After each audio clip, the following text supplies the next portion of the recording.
I think we can help teach children to be accepting of all religions and cultures by providing them with those experiences of learning from each other. And sometimes that's hard when you're in certain neighborhoods or certain schools that are not very diverse. Then the teacher might need to bring that in.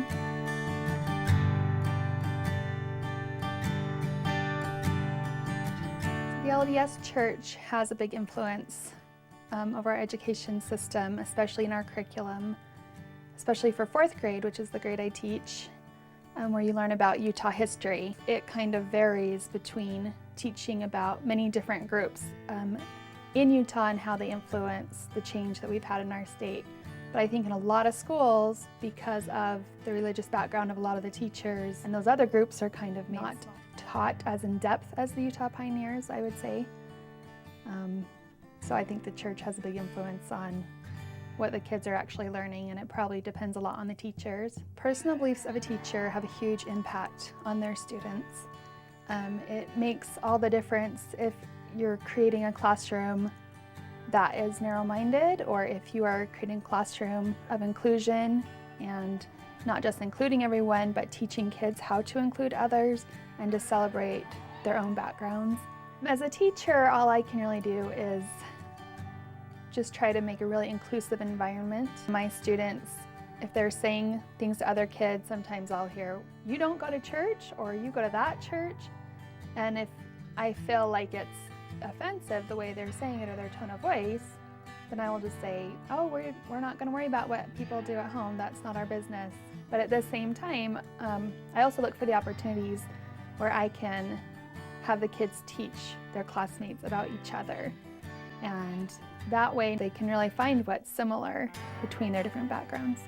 But if I have a child who's coming in and teaching us about the things he celebrates being Wiccan, and other parents are worried that he's going to come in and teach their kids about witchcraft, that I have to make sure that I'm finding out, well, what are you coming in to teach about?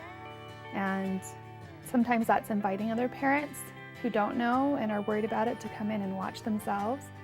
And they can come in and see, oh, they're teaching about the winter solstice holiday on December 21st and about the Yule log, and oh, these have similarities with our religion and our culture. And so sometimes it helps adults learn too.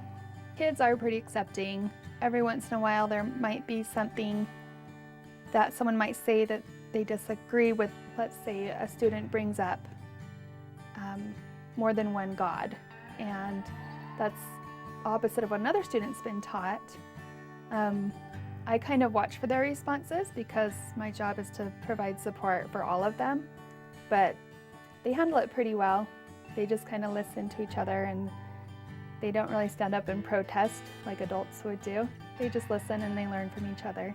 Kids are kids and they really don't care.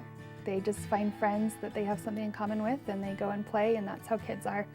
Conflict as far as parents is probably more of a concern, and I see it in my students where they might have been friends with someone for a very long time and in school, and they play at recess and it's a good relationship, and then maybe some parents find out that they don't belong to the same church as they do, and I've had parents in conferences tell me before that other parents are not letting their kids play together anymore because of it.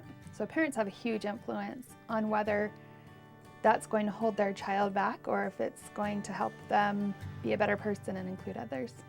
Teachers really need to make inclusive classrooms where everyone feels safe and everyone feels celebrated, because if they feel uncomfortable with who they are, then you can't teach them math, you can't teach them to read. They're not going to be open to learning if they don't feel safe.